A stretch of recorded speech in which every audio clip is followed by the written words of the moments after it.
I don't have that information. Mayor Clark, maybe do you? There's general numbers, Okay, like nationwide numbers. I think like, oh, what was it, 40 or 50% of businesses I think are shut down temporarily. I think I'd have to, we shared a study from the U.S. Chamber of Commerce, but those were national numbers.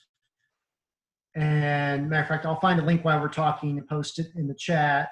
But we don't have any numbers though for Norman or the state. We don't have any numbers like that. Yeah, so I was just curious how many businesses would be sharing the $5 million bond is where I was going to get at. that would be to be determined, I would say, at this point. I will say, just a little bit ago, federal government, they announced that the PPP program, the money's been used, requested, and also for the EIDL program, which is the Economic Injury Disaster Loan Program. Both of those have been temporarily shut down until more money becomes available, which we've been told by our federal legislators that there will be. It's just a matter of when.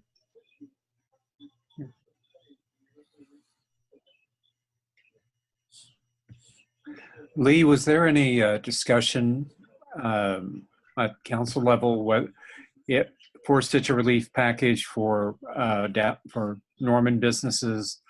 Would it be like the PPP and other programs where they allowed nonprofits in?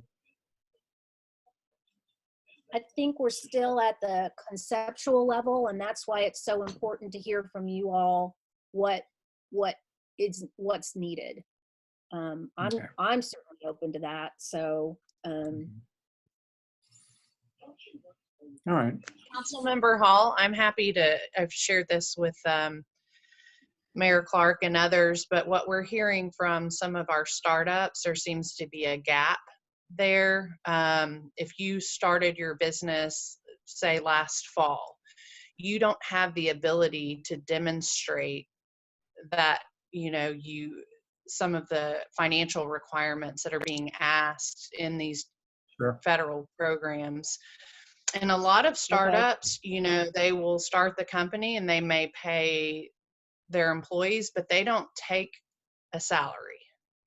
So, or, they join with partners and for instance, we have a startup here, two co-founders, and they want to make the business profitable before they take any pay. And I visited with them yesterday and they said, we regret doing that because now we can't demonstrate that any history of taking salary, so they're not eligible. I will agree with Maureen. I have the Artifactory. My mom and I run it together. We have no employees. We went through Arvest. They were really excited to help us with the PPP. Unfortunately, because we don't have employees, they had to deny us to get that PPP. And it's just her and I. And like Maureen said, we're just trying to continue to reinvest in our business. So we are not eligible for that. because you're currently not taking, I'm sorry, can I just clarify? Because is it part of the reason because you're not currently taking a salary? Okay, so yes, we are now, but it's taken a while for us to get established where we could actually get some, but because we didn't 1099 or do a W-2, we're not considered like traditional employees. And we even sent them our, our tax stuff from 2019, and they said, because we don't have that actual doc, if we take draws, that's not considered an employee. So that's why we were denied that. Okay. This is exactly the kind of feedback that I think Councilmember Scanlon is also joining us today. This is exactly the kind of level of detail that we want to hear from you, because we want to be able to be responsive to these types of gaps that you're experiencing, you know, and target this to be the most useful to our Norman community. So thank you for sharing that level of detail. That's very useful for both of us, I think. I would clarify that we are working on a needs assessment survey that we will put out in phases. The goal, and I think the opportunity we have with instituting this in August, is that while some may think that it's too late, I think honestly it gives us time to see exactly what the needs are specific to our community, ranging from supporting our entrepreneurs to what the Artifactory was describing, and including nonprofits. So it gives us time to do it right. And we'll get a better picture of what we're getting from the federal and the state level of governments. So again, we can fill those holes and get us back on track. If I can interject. Great. Thank you, Mayor. I'm worried that the $5 million won't be anywhere near enough. You've got major retailers who can't be open and are at a distinct disadvantage. They also don't have the capabilities, as Amy mentioned, because they don't take payroll. They're not able to qualify for the PPP. I was able to qualify for the PPP for the shop, which will be great. I'm also at the advantage that we've been able to stay open. Doesn't mean we're necessarily making money, but I am able to pay my staff, and will be able to pay my staff and pay my landlord for 2 months as we kind of roll out. I also have a concern of all the businesses that are closed. Those that aren't open, you know, can't qualify for the PPP unless they decide to open right away and pay employees without customers. And so there's definitely, in my mind, a discussion that needs to be had when you talk about business owners, small business owners versus large business owners who may or may not have the financial resources to open up. You know, those are just my initial takes.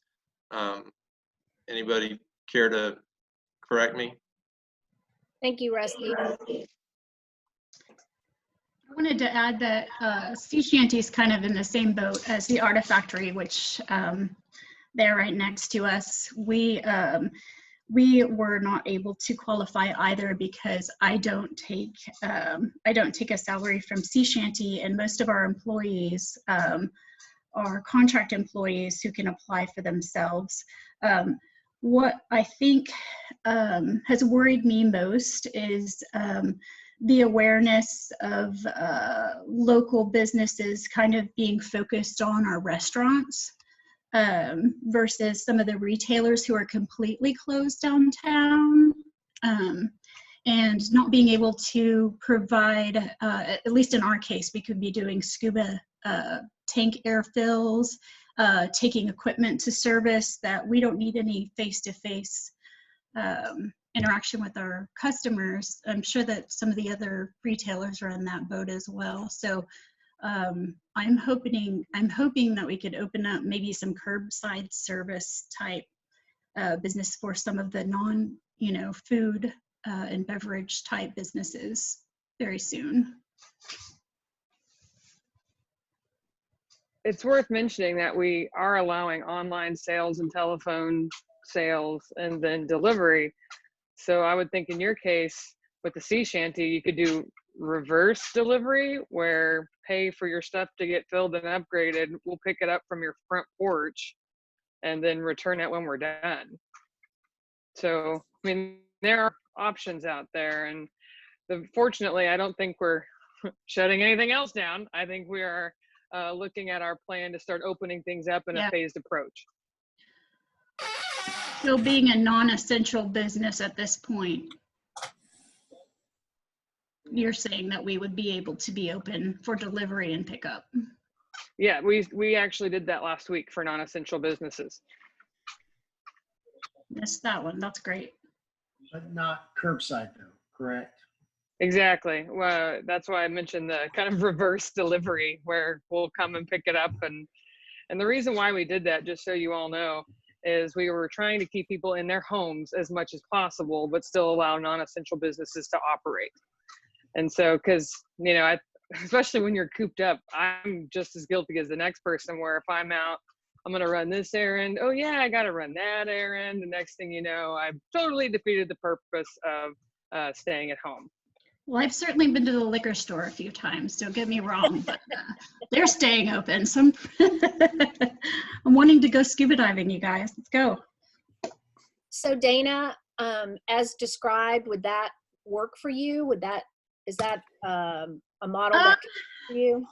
It's definitely something that will help. Yeah, I'm excited about that. Okay, good. I think having a curbside, we have people down here picking up food, which is great. You know, be great if they could get all those done at one time, and that could be open to the other, you know, shops as well. But, you know, we've got to do what we have to do. So understood.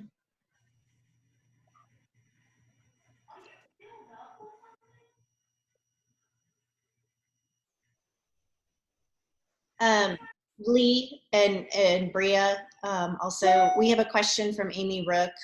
She said, even though the PPP is all used up, would it help assess the need if we continue to apply?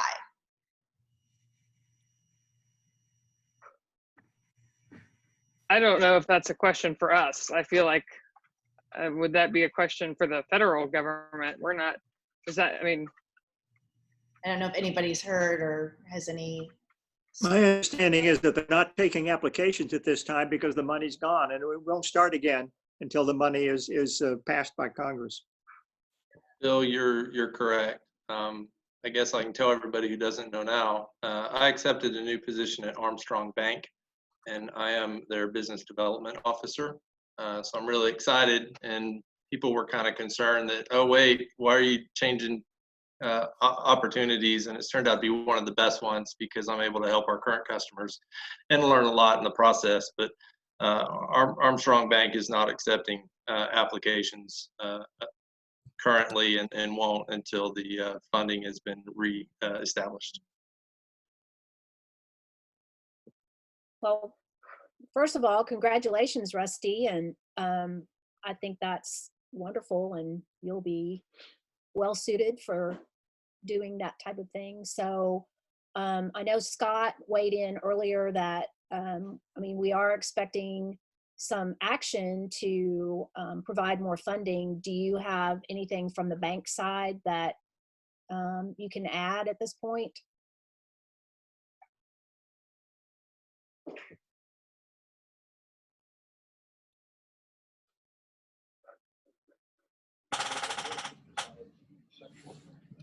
That was for Rusty. That was for Rusty.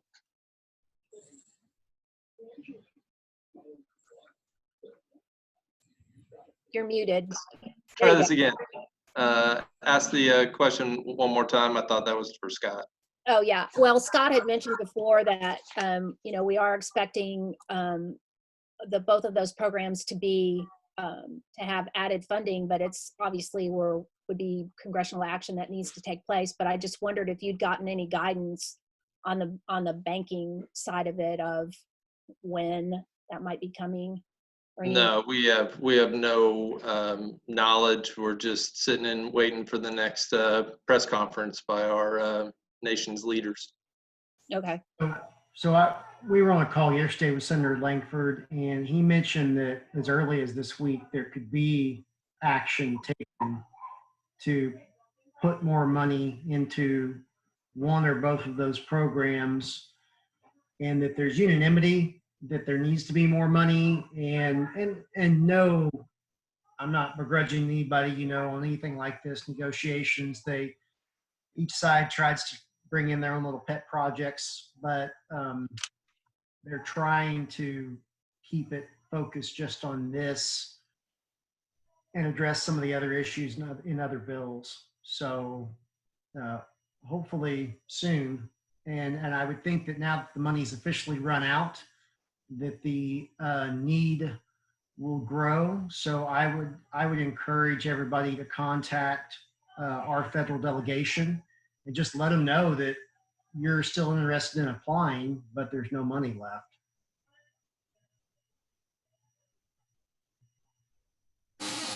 I wondered if I could interject.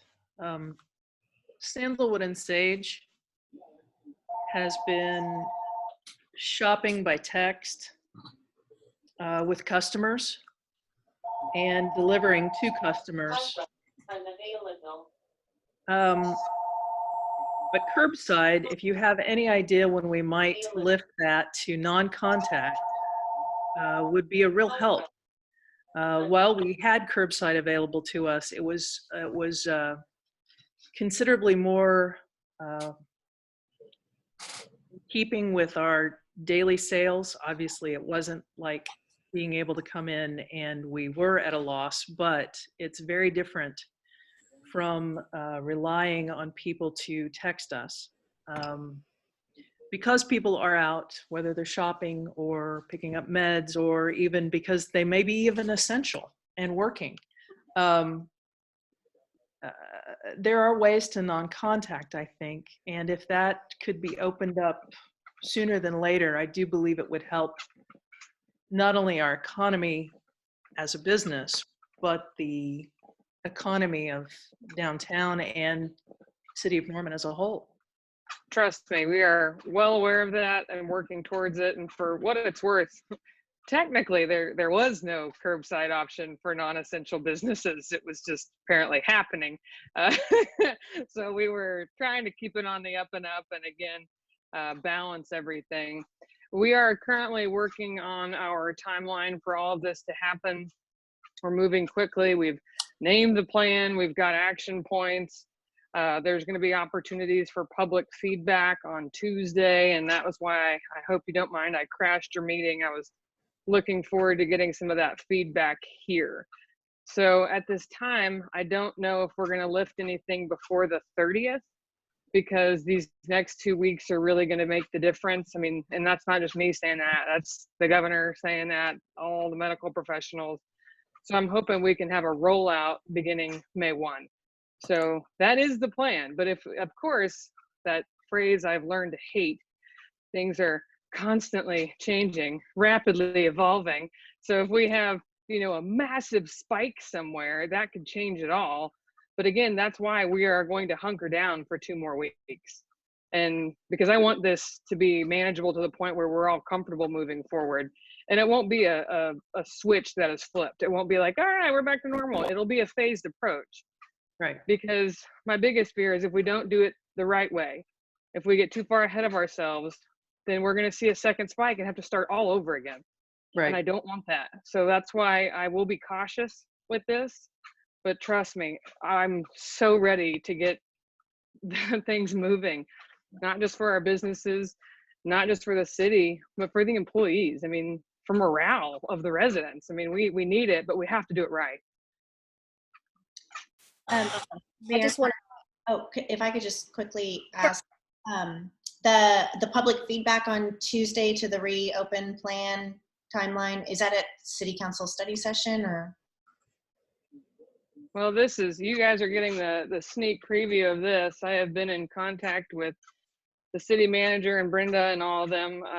Tuesday, I believe, is the continuation of our capital budget. And we have inserted an item to the beginning of that where we're going to hopefully have a presentation from an epidemiologist to help emphasize why this is important to go slow. And then kind of unveil the plan, which kind of like our business recovery plan is a little bare bones right now, but then have an opportunity for the public to give their feedback. We need to hear from you. I've never once presumed I know all the answers to things. And so Annalise right now is working on essentially a Google form that will be linked on that coronavirus.normanok.gov. And again, this is happening in real time while I'm multitasking and talking to you. So it's not going to be there immediately, but it's coming. And so this needs to be a community approach to a community problem. And that's what we're working on. So that, and we can't take too much comment at the time, which is why we're opening it up ahead of time, because we do have another pretty big item on the agenda for that night. But I want the city to know that we're looking at the next step. We are looking at how to open, and everyone needs to be a part of it. So that's where we're at. And again, this is just kind of gelled this afternoon, and you are getting the first glimpse of it. So I just wanted to say to the mayor, you are not crashing the meeting. I'm so glad that you could join us, because what we have learned as council members so far as we've dealt with all this is we are a team. We want to move our community forward. And because of the leadership steps that our mayor has taken, it is a rapidly evolving situation, and she is on the front lines of, you know, as things are changing and evolving. So I'm really glad that you could share time with us at this meeting today, Mayor Clark, because clearly, you know what's happening in real time, and it's a little bit of a delay before we get some of that information. So I think it's been invaluable for you to be able to share the information that you just shared, and also be able to hear the same things I'm hearing, because this is a group, you know, whose feedback is just so valuable as we move forward. So I'm really happy that you could join us today. So thank you for that. Well, I got the email from Mr. Coranda, so keep it coming. I always try to make it when I can. Yeah, yeah.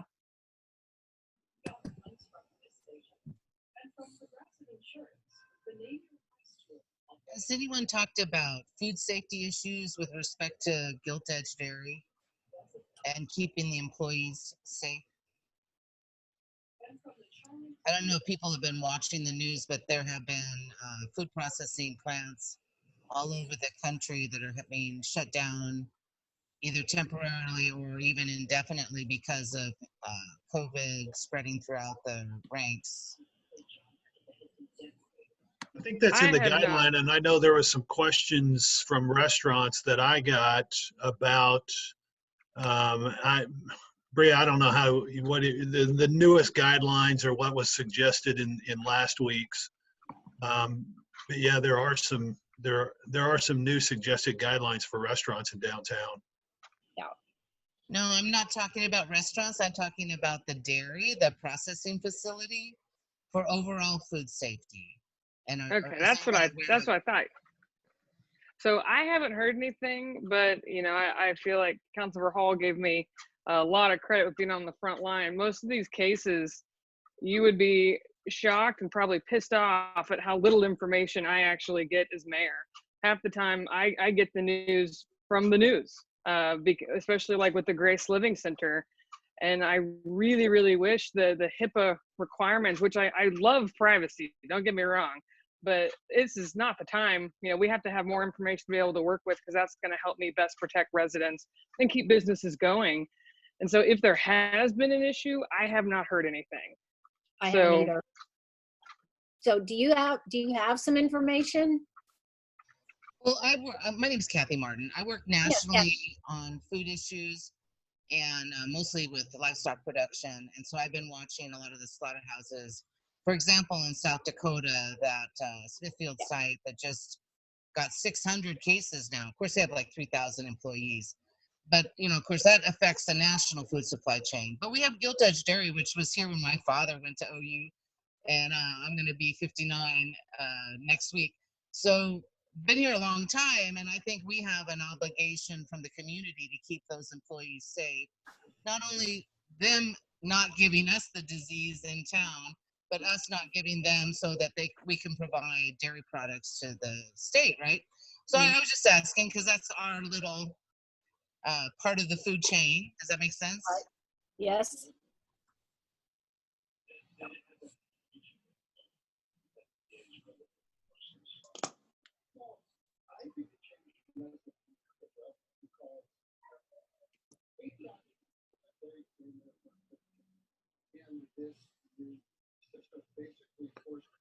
I'm not seeing any more questions or hands raised right now. So Stephen, I didn't know if you wanted to do any updates or anything, or. Well, you're getting all the updates real time. I'm just, we're just trying to facilitate, thanks to Aaron and the Arts Council for hosting these and making this technology available to downtown. We're just continuing to open up these forums. So, and Bria, you're not crashing at all. I'm glad you're here. And Bill, you're not crashing at all either. So that way our city leaders can be hearing what's going on and they can take these into their meetings. Maureen, Scott, Dan, you three have anything? Sarah, I see Sarah on here as well. Oh, the mayor alluded to it, but we are working on a business survey. Our four entities are that should be prepped and finalized in the near future that would go out to all Norman businesses for them to let us know where they're at, what their needs are, so that we can best figure out how to address the needs that are there. I mentioned the loan programs and where those stand. I think that's important that that we relay to our federal delegation that we still need those opportunities. And then to the bigger issue about when to reopen, I think everybody's input's very good to have as the mayor, has to make these big decisions. And a phased-in approach is certainly reasonable. And I'll let Dan and I were talking to the hospital administrator earlier today. He shared some interesting information that I think people might find compelling. So Dan, I'll let you mention that. Sure. So first of all, we're looking at, from a tourism perspective, probably 30% of our hotels are closed right now. And with NEDC being, wait, is that you, Maureen? NCED. NCED is closed, so probably close to 45+% of our rooms for the Norman market are closed right now. Those that are open, we're looking at single-digit occupancy, anywhere from 5 to 9% or so. So both Visit Norman, the Arts Council, we're going to see a big hit in our funding moving forward. The rebound, as we look to open, my non-hotel folks, attractions and other businesses are ready, as you all are, to open as soon as we can in a safe manner for both staff and customers. Something interesting that was shared in a meeting we were in this morning from Richie Splitt, who's the CEO of the hospital. And this is not overall numbers of COVID, because I'm sure there are many more than this, and we don't have all the testing we need. But currently, he said today, and I think yesterday, there were only 5 people that were in the hospital for COVID. Now, they have probably had some that are doing fine. I don't know what the numbers are that they've released, but the ones that are in the hospital, there were 5 on. He also talked a little bit about what Emmy's working on and the antibody testing and other things. And Emmy's working on this antibody testing. I think they have, or will have, 100,000. They want to maybe start rolling out locally some and getting some testing going. So that's an exciting first step as well. I think that can go a long ways towards whatever plan we come up with in this Norman reboot to get everything going again. But that's kind of what we're looking at, and we're working to just get the feedback from you all as businesses with this survey. So as we look at this potential $5 million recovery package that would be voted on in August, what's the best way, what are the needs that you all have, so that those dollars can be spent in the most efficient way possible and provide the biggest help and impact. I think they're going to start doing, they're planning on ramping up elective surgeries at the hospital at the end of this month.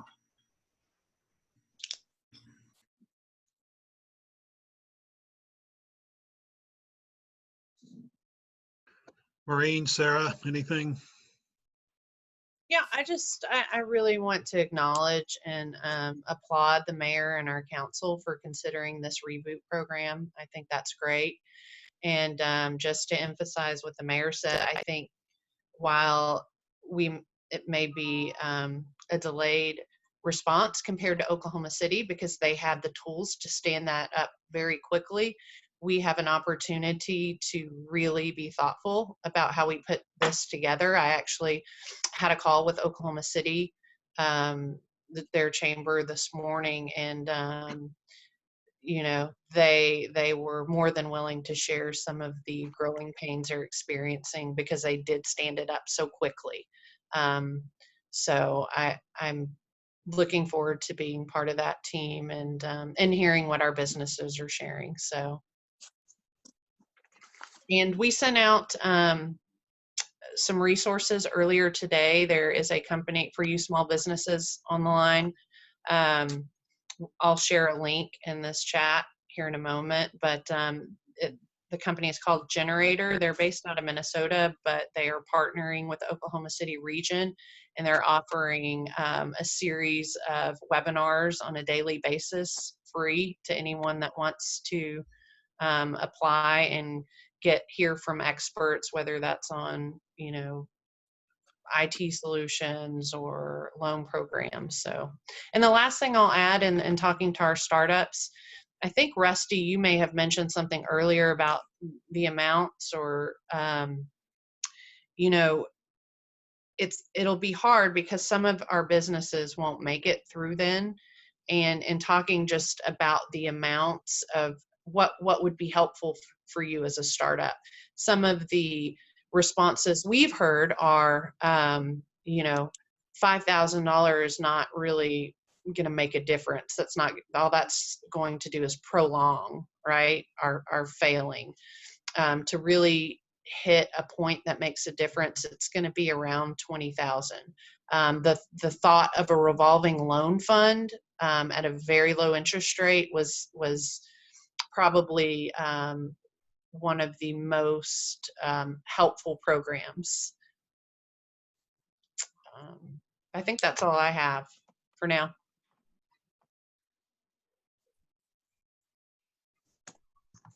Okay, Stephen, if you don't mind me jumping in for a quick second. Everybody, I'm Sherry. I'm with the Depot and with the Norman Music Festival.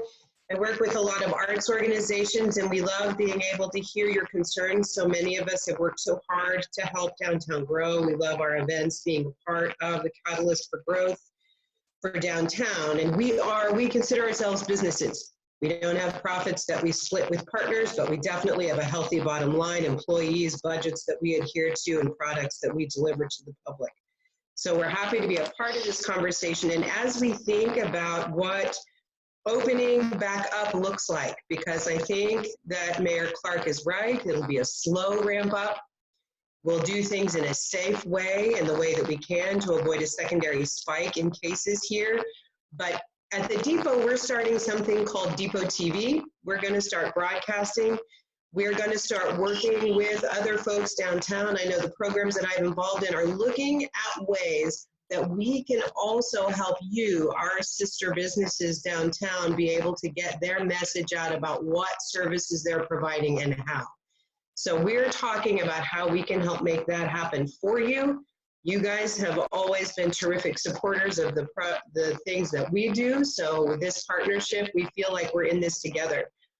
So as we do the things that we do to help keep our community happy, to help support our artists, to help create content and programming, we definitely have an eye out for how we can help you get your businesses in front of our audiences to help you come back in creative ways, in different ways, with curbside, with pickup, with online, with texting. So as more details come out about what we're doing with Depot TV, I'll definitely let you all know.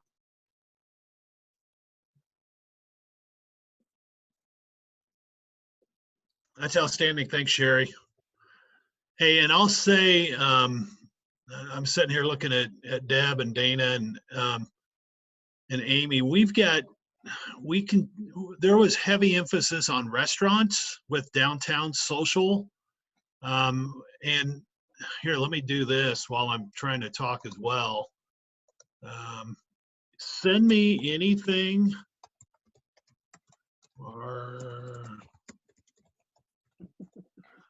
there's my email address. Send me anything. We'll get posting. And Sherry, you're right. We need to start promoting the retails as well. So talk about what's available, et cetera, and we'll get that stuff thrown up there on social media. That's what downtown's all about, the social media for downtown. And as arts start rolling out, et cetera, Nancy, we've been trying to share some of your, I'm waiting for you to perform, by the way. Some of the, what are they called, Nancy? The Sooner at Home, Theater at Home? The Sooner, Anyway. The Sooner Theater at Home series. We've been trying to post daily a little short performance for everybody. I wish that meant we could bring money in, but that's not how it works. So we are looking forward to when we can reopen, and hopefully that is summer, at least part of summer. Yeah. Otherwise, it's a huge hit to the theater. 42% of our earned income is earned during April through August. So, but enjoy the singers because they're amazing and they're awesome. So if you're our Facebook page, our Instagram page, Twitter, and our YouTube channel all have those lovely performances from people's living rooms in them. So we're excited to at least show off our talent. Yeah. Not my talent, their talent. I'll throw out there that, I think the last thing that we will be able to open is things that involve large groups of people for obvious reasons. So what I would love for you entities that deal in large groups of people is a plan. I want to hear, if we said open up, how are you going to do it? How are you going to ensure that our people are still practicing safe social distancing? The perfect example is golf courses. Lord, we tried to keep them open. We had great rules in place and they weren't followed. So we had no choice but to close it. And now they're going to remain closed till April 30th. And I look forward to seeing their plans on how they're going to, again, ensure that we're keeping people safe. I'm all for a balance. Trust me, we all need this to get back to normal, for not just, again, I touched on earlier, for economic reasons, but for morale. Like, we need to see the light at the end of this tunnel, but I need a plan. And so that's one of the things I'm going to pitch, like what we did in the chambers. Maybe you could mark off seats and open it up that way. But then if your casts are more than 10 people, I don't know what that looks like. So this is just an opportunity for all of us who, again, deal in large groups of people to get creative. This won't last forever. And I'm excited to take some steps, but we just need to be talking about what those steps are and what it looks like. Bria, this is a really good time to talk about National Ice Cream Day. It's the third Sunday of July, and we will definitely create the event on Facebook, and it's been a constant struggle on how we're going to have this event and what it looks like this year, because I don't expect it to be open in a free-for-all for a period of time, but I still want to at least give our community something to look forward to this summer. So I look forward to working with you and the powers that be to create a plan that's safe for everybody. And we have a couple months, and it could be our trial test to see what happens. But that is on my agenda as a business owner downtown. Sounds good. I mean, with that, it could even be just tables that are very far apart. But again, let's start talking about it. That's what we need to be doing right now. Yeah, our patio meets all requirements. There's only 10 seating, and each table's more than 6 feet apart. So technically that's fine for a small group that may or may not come to the shop. But last year, National Ice Cream Day was our biggest year ever, or biggest day ever in 19 years of business. So again, that's a little different than having just come over to Rusty's event. And so we will definitely be researching best practices and keeping an eye on everything that's changing in our current situation. So are you guys are counting on there not being any exposure during the summer? Is that what I'm hearing? And by the way, I'm an engineer. I work out of my house. You've never met Yeah, me before. not for me. I expect there to still be a level of exposure. The virus isn't just going to disappear when it gets warm. But as a business owner, we are trying to keep our business open, and Right. And along it's that just, way, because I love Rusty's custard, so it seems like if we're looking at 2021, 2022 before there's a global vaccine, then I think a lot of these restaurants are really going to think seriously about their drive-through or window service as a way to stay viable. yeah, but none of your downtown businesses or restaurants have them. That's why most of them I are know, closed. so And they have they to do build them. curbside. Yeah, We can't. Yeah, that's not feasible in a 100-year-old building. But I appreciate the hope.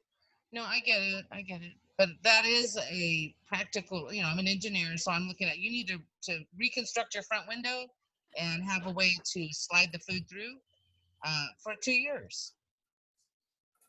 This thing's not going to go away in a couple of weeks, right? We know that, right? The mayor won't hear this. Good luck trying to get a permit. There you go. That was supposed to be humorous. Those are the things that her office can do by figuring out mechanisms to appeal to the companies that need extra special provisions. It can be built. I mean, we're smart people. We can build things and then they can be taken back down in a couple of years. But I don't want to go 2 years without Rusty's custard myself. So. Well, you don't have to, even right now. So, just saying. Well, I'm 59 years old, so I keep my butt at home. I work out of my house. I leave. I don't leave the house except every 4 to 5 days, and I only do grocery shopping. Yeah. So I'm probably I get a gold star for doing it. Yeah. But I do work full time out of my house, so I can do that. Yeah. Well, I'm really glad that you could join us today, Kathy. And I wanted to make just a couple of comments. Number one, there's really nothing I can add to all the things that the mayor has said so far. But what I do want to say is one of the things I've tried to focus on are some of the unintended consequences of how we've had to readjust really everything we do on a daily basis. And I'm so impressed with the creativity that so many of you have displayed, creative uses of technology. Sherry, I think what you all are taking on is really exciting. And there's just, I could really go face by face with each one of you and, realize the challenges that you're trying to overcome and the creative ways that you're trying to overcome them. I'm also just so grateful that we have a company like Emmy that has their headquarters in Norman. And I think the whole the progress that we're making on antibody testing, I think is going to be a very useful tool as we move forward. I'm sure we'll be talking for decades about our slow response to ramping up testing early when we should have. But this piece of it to me has a lot of potential and so much excitement, and the fact that that's happening right here in Norman, Oklahoma, and that we're going to be able to offer this to our first responders and our health professionals in Norman to get their antibodies tested, I think is such an exciting piece of all of this that can help us start getting back to whatever our new normal is going to look like. So I am encouraged on a daily basis by our grit and our grace of how we're trying to get through this, and that we have to do it together. You know, there is no other choice. And I think we live in the kind of community that we are seeing so many people trying to just keep things going, and from, you know, the most our most vulnerable to our children, to trying to help our businesses and our restaurants. So I'm just so appreciative for all of you of joining the conversation today. I want to keep hearing from you. One thing I'm going to throw out, you know, there are 3 of us on council that are participating today. As you think about this further, and as you know, every day there's new information available. And as we move towards next Tuesday, I would encourage all of you to share your ideas with all of the council. You can email all of us. You can, all of our contact information is on the City of Norman website, but you can definitely reach out to all council members to share your thoughts. So I encourage you to do so, and happy to talk to you at any time through, you know, my cell phone number is 405-650-9088. So you can call, you can text, lots of ways to get a hold of me, but I encourage you to share your thoughts and your ideas with all of the council before next Tuesday. We really do want to hear from you. So thank you. Lee, could I butt in? Could I butt in before we sign off? Of course.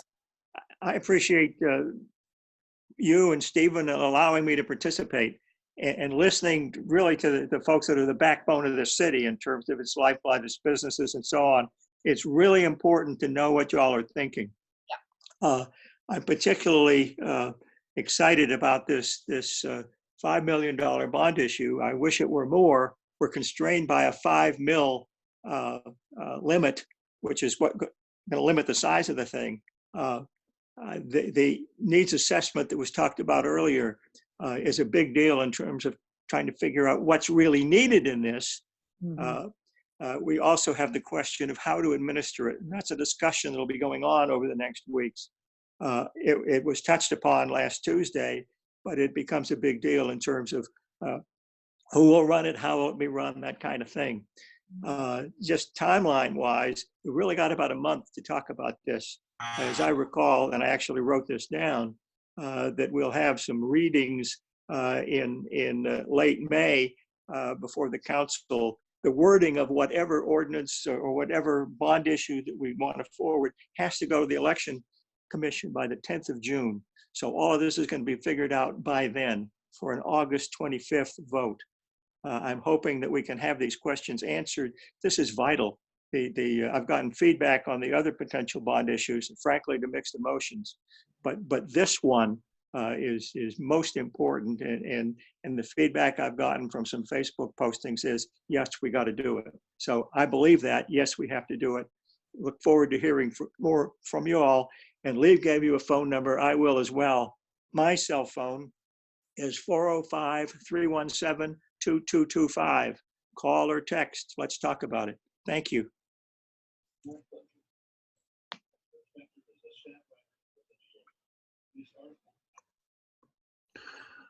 It's always that awkward. You can't follow really good summary statements. So I'm just going to say there's some really good stuff posted, and I'll drag this out just a little bit longer so you can see the comments.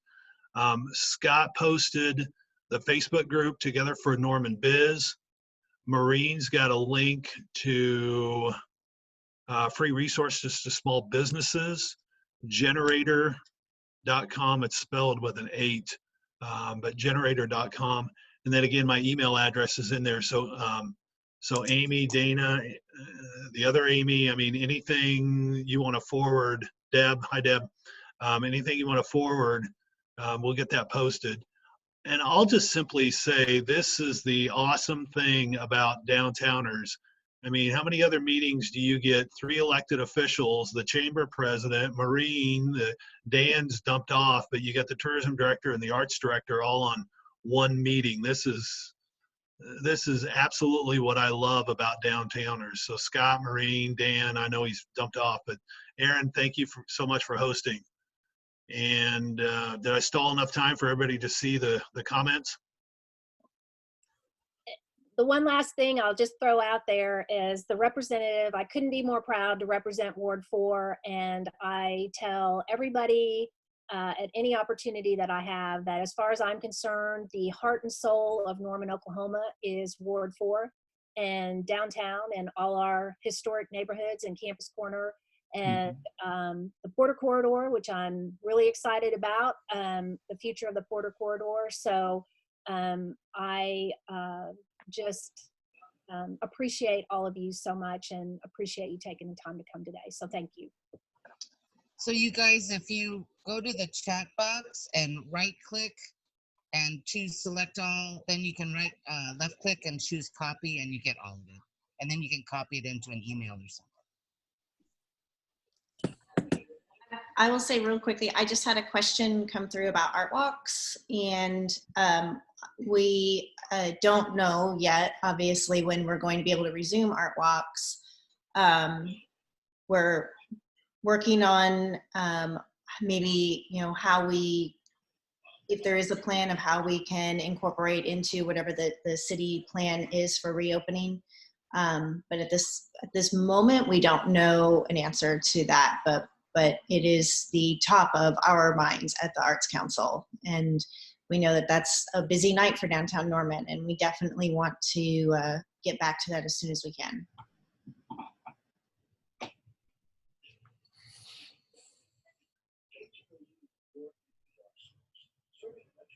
I'm doing Kim's suggestion. I'm copying all, and then somebody else suggested I send this out as a transcript. So I'll do that through email. So I did also record the whole meeting.